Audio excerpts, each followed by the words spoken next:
Hi, welcome to this video. We're gonna guide you through how to use live caption in Chrome for any video. Google Chrome has a built-in live caption feature that generates real-time on-screen subtitles for any video or audio playing in your browser. To turn it on, open Google Chrome and click the three dots in the top right corner. Press Settings, last option. Inside, what I'm gonna do, I'm gonna head over to the side panel here on your left and find accessibility. So press it.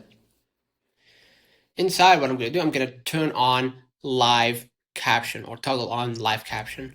And now play any video and the caption box will appear. Once enabled, you can drag the caption box anywhere on your screen, expand it to see more text, or even turn it on using the quote-unquote media control icon or the music note button at the top right of your toolbar. So consider liking this video, subscribe it really helps the channel. Until next time, see you.